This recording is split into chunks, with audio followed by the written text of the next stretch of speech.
Hey guys, what is going on? In this video, we're talking about the Feiyu Tech a2000 and if this is a good gimbal to get.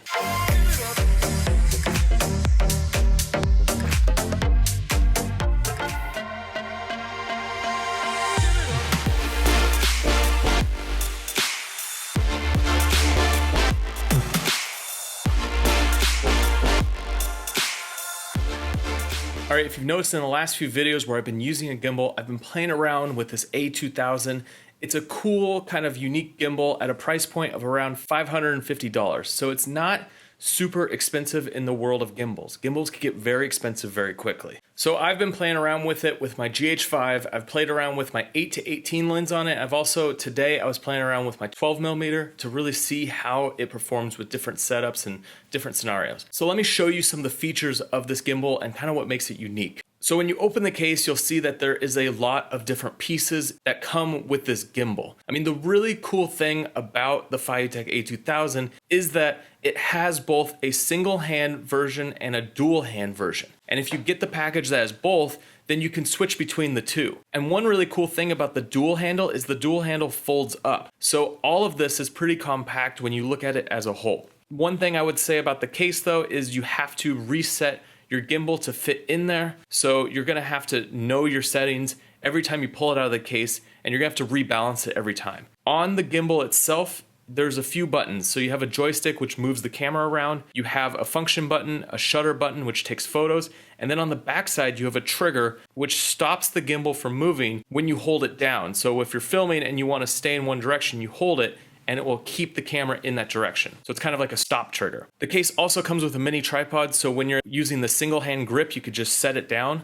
It also comes with a bunch of cables for various cameras for when you're using things like the time-lapse feature. And it also has an app that allows you to control the settings of the gimbal itself. So you can dial in how intense you want the movements to be and how much you want to feather in and out. One cool thing about this gimbal is that it has the ability to rotate in 360 degrees. So you're not going to be limited in terms of their movements. You can move the gimbal completely around in all planes of motion. And one last cool thing is that it knows how heavy your camera is and adjusts the motors to work with the size and weight of camera that you're using. So if you have a heavier camera, it's going to put more power to the motors, whereas if you're using like an iPhone on this, it's going to put less power, so you're not burning through as much of your battery. One thing this gimbal also has is a removable base plate, and this base plate is your standard Manfrotto base plate that you find on a lot of tripods and a lot of mounts. So that makes it really easy to use with some of your other gear. You know, for me, I'm able to just pop my camera off my tripod and stick it on the gimbal, and you're good to go. The base plate that comes with the Feiyu Tech a2000 isn't the best base plate. I've noticed that if I try to use their base plate, the camera never stays locked in, so when it's on the gimbal, it kind of shifts. However, that base plate does come with a lens holder, so if you put the lens holder on and you have a heavier lens, the base plate will stay in place. However, I found that I just prefer to use my own base plate that is a lot stronger and will hold on to the actual camera itself. But having the base plate is awesome because that's something I've always had to add to gimbals in the past. It's a big pain when you're having to screw in the gimbal, use it, and then unscrew it, screw in your base plate to put it on a tripod. So having the ability to have a base plate that is a pretty common base plate size allows you to switch between your different gear. Now, if you're using a different style base plate, that's where there might be an issue because you can really only use the base plate that they've provided or the size of base plate that they provided. There's no holes here for you to add other base plates or just to screw your camera in. So that's probably one downside for people that want to have a different style base plate, or they just want to screw your camera directly on it. You don't have that option. Another cool thing that I like about this is the dual handle function. You don't find that in this size of gimbal very often. The dual handle grip makes it a lot better than some of the other ones out there. And with the dual handles, there are mounting points on the tops of the handles. So if you wanted to mount something like your microphone or your lights on top and have that ability to have some extra lighting when you're out filming with the gimbal, it's cool having that option and not having it affect the balance. So you could put your camera on, and then if you just want to pop on a light, you just pop it on the handle versus having to rebalance and reconfigure the gimbal itself. And because there's two handles, you have two different places to add gear. One other thing that I really like about this gimbal is the way you balance it. So it has markings all over the gimbal, which make it easy to find where your balance is, find those exact markings so you can write down the numbers. However, the added benefit that this gimbal provides is that when you're balancing, there's little notches, so you can feel every time you make a step. So this makes it a lot easier to balance because you can feel each notch as you're moving the camera in the different directions to balance it.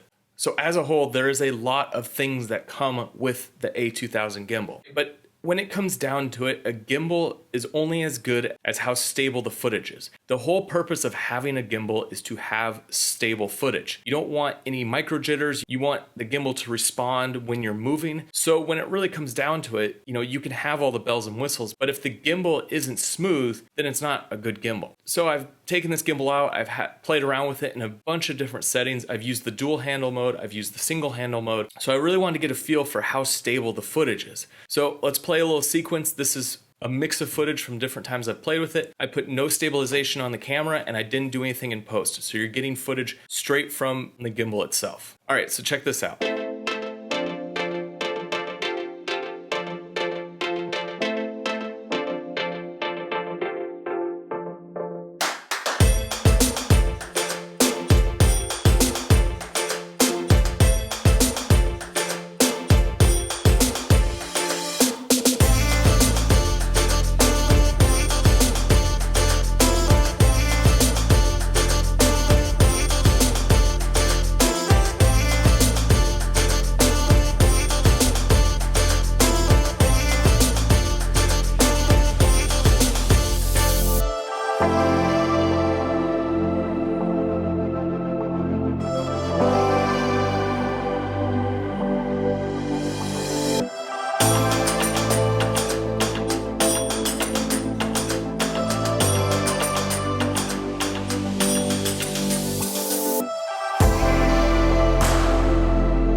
Personally, as I've been going through this footage, I see a lot of micro jitters. So that's what that is you see a little issue with the gimbal keeping it balanced. So there's a little shake to the footage. And I've noticed it more on this gimbal than I have some of the other gimbals that I've worked with. And that's one thing for me that's a make it or break it. And I've rebalanced this, I've played around with it a lot.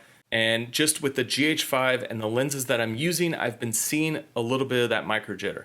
Now in post, you can go through and you can clean that up using a stabilizer. You can also turn the stabilizer on your camera and it will help eliminate that. So that's one downside I noticed with this gimbal is that it's not perfectly silky smooth all the time. As you start moving, as you start making more aggressive moves, you start seeing more of this jittering. Another thing that bothered me on this gimbal was the finger trigger when I was using it in the single hand mode. I would notice in a fast-paced scenario, I would hit that trigger once in a while and it would stop the move and I'd have to reset and go back to the start. It's not the end of the world, but it is something to keep in mind is that every time you push that trigger, it stops the camera. So if you're doing a move, if you're twisting or moving in a direction and the gimbal's compensating for that, you hit that, it all of a sudden stops the camera and the camera shifts. I don't necessarily need that trigger because there's not a lot of situations where I need to stop the camera and hold it there. I could just use the function mode and go to a different function to be used in the situation that I need. So one thing you'll also notice when you're playing around with this gimbal is that it feels a little thicker. So the handles are thicker than something like the Zhiyun crane. And I like that because it feels more robust and it's easier to grip onto. However, it is more bulky as a whole. And I noticed that just trying to see the screen was harder when the screen is, right where the camera is. So if you're using like a Sony or a Canon, you're gonna have that screen blocked. Even with the GH5, if the screen's pushed against the camera, your screen's blocked. Now, if you have a camera with a flip out screen, you can flip it out and rebalance to that. But I don't necessarily like doing that because when the screen's flipped out, there's a chance you're gonna hit it if you are making big movements. All right, so is this a gimbal that I would suggest you get? So I'm on the fence about this gimbal because on one side, you get an awesome gimbal that has a lot of cool features. You get a lot of value for your money, getting the multiple grips and all the things that come with the gimbal itself. However, the footage isn't completely stable. Like I said, you have those micro jitters and I saw it in all the footage that I shot. So for me, the performance of the gimbal is the most important thing. However, if you're shooting in a lot of situations where you're gonna need the single handle and the dual handle, I think this is a great gimbal at the price point. If you're willing to spend a little bit more, I would definitely say spend the extra money, get a gimbal that's not gonna have as many stabilization issues when you're filming. So guys, I'd love to hear your thoughts in the comments below. What do you think about the footage that's coming out of this gimbal? Do you agree with me or do you disagree? Be sure to go down in the description. I've put a link to a few other videos where I've used footage from this gimbal so you can see some more situations where this gimbal is being used.